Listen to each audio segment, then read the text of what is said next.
أعوذ بالله من الشيطان الرجيم. بسم الله الرحمن الرحيم.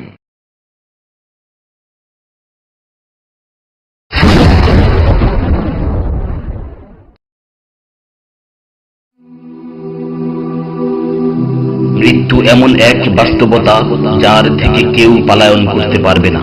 প্রত্যেকটি প্রাণীকেই মৃত্যুর স্বাদ আস্বাদন করতে হবে। আল্লাহ তাআলা পবিত্র কালামে মাজিদে ইরশাদ করেন, কুল্লু নাফসিন যায়িকাতুল মাউত, প্রতিটি প্রাণী ওই মৃত্যুর স্বাদ আস্বাদন করবে।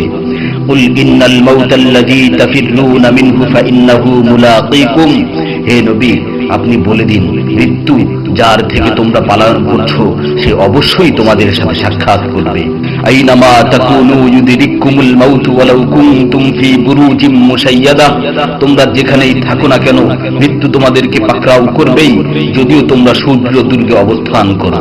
লিকুল্লি উম্মাতিন আজাল, ইযা জাআ আজালুহুম ফালা ইস্তাখিরুনা সাআতান ওয়ালা ইস্তাকদিমুন, প্রত্যেকটি জাতিরই মৃত্যুর জন্য একটি নির্ধারিত সময় রয়েছে। যখন সেই নির্ধারিত সময় চলে আসে তখন তার থেকে এক মুহূর্ত আগ পিছ করা হয় না। এই ক্ষণস্থায়ী পৃথিবী যাকে নিয়ে তোমরা স্বপ্ন দেখছো, এই স্বপ্নের পৃথিবীও একদিন ধ্বংস হয়ে যাবে।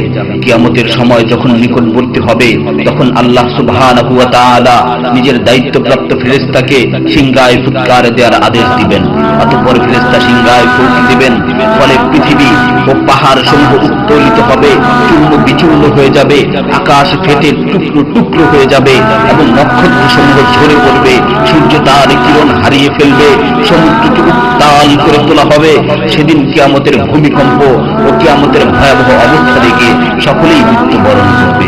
আল্লাহ তাআলা বলছেন, ইয়া আইয়ুহান নাসু ইত্তাকু রাব্বাকুম ইন্না যালযালাতাস সাআতি শাইউন আযীম ইয়াওমা তারাউনাহা তাযহালু কুল্লু মুরদি'াতিন আম্মা রাদা'at ওয়া তাদ'উ কুল্লু যাতি হামলিন হামলাহা ওয়া তারান নাসা সুকারা ওয়া মা হুম বিসুকারা ওয়ালাকিন্না আযাবাল্লাহি শাদীদ।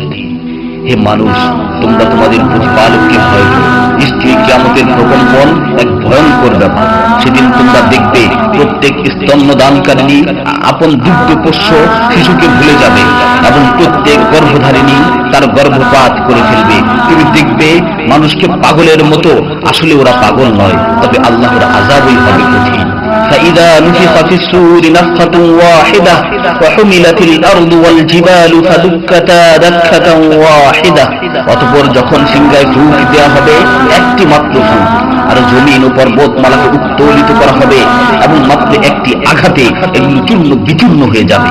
ইযা সামাউ ফাতারাত ওয়া ইযাল কাওয়াকিবু ইনতাসারাত ওয়া ইযাল বিহারু ফুজ্জিরাত ওয়া ইযাল কুবুরু বু'সিরাত আলিমাত নাফসুম মা কদ্দামাত ওয়া আখখারাত, যখন আসমান বিদীর্ণ হবে, আসমান ফেটে টুকরো টুকরো হয়ে যাবে, আর যখন নক্ষত্রগুলো ঝরে পড়বে, আর যখন সমুদ্রগুলোকে উত্তাল করে তোলা হবে, আর যখন কবরগুলোকে উন্মোচিত করা হবে, তখন প্রত্যেকেই জানতে পারবে সে আগে কি পাঠিয়েছে এবং পরে কি পাঠিয়েছে। সেদিন কিয়ামতের ভয়াবহতায় আল্লাহ সুবহানাহু ওয়া তাআলা ব্যতীত প্রতিটি প্রাণী প্রাণ হারাবে। পবিত্র কালামে মাজিদে ইরশাদ হয়েছে, কুল্লু শাইইন হালিকুন ইল্লা ওয়াজহা, সেদিন আল্লাহর মহান সত্তা ব্যতীত প্রত্যেকটি জিনিসই ধ্বংস হয়ে যাবে। কুল্লু মান আলাইহা ফান ওয়া ইয়াবকা ওয়াজহু রাব্বিকা যুল জালালি ওয়াল ইকরাম, সেদিন জমিনের উপর যা কিছু রয়েছে সবই ধ্বংস হয়ে যাবে, আর শুধুমাত্র মহামহিম ও মহানুভব আল্লাহ সুবহানাহু ওয়া তাআলাই বাকি থাকবেন।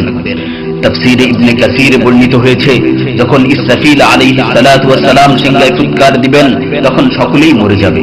মালাকুল মাউত মৃত্যুর ফেরেশতা এসে আল্লাহ তাআলাকে বলবে, হে আল্লাহ, সকলেই মরে গেছে। তিনি জিজ্ঞেস করবেন, অবশিষ্ট কে আছে? উত্তর দিবে, হে আমার রব, আপনি, আর আপনি তো হলেন চিরঞ্জীব। এছাড়াও বাকি রয়েছে জিবরাইল, মিকাইল ও আরশ বহনকারী ফেরেশতাগণ। আল্লাহ তাআলা বলবেন, জিবরাইল ও মিকাইলের মৃত্যু হওয়া উচিত। মৃত্যুর ফেরেশতা মালাকুল মাউত বলবে, হে প্রভু, জিবরাইল ও মিকাইলও মরে গেছে। আল্লাহ তাআলা জিজ্ঞাসা করবেন, এখন আর কে বাকি আছে? সে বলবে, এখন আমি বাকি আছি ও আরশ বহনকারী ফেরেশতাগণ বাকি আছে।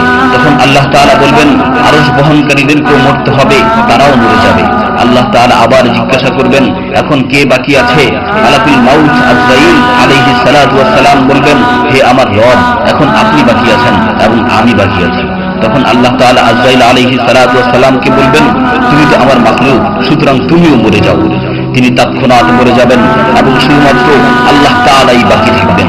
অতঃপর আল্লাহ সুবহানাহু ওয়া তাআলা জমিনকে ভাঁজ করে ফেলবেন এবং তিনি 3 বার বলবেন, আনাল জব্বার, আনাল জব্বার।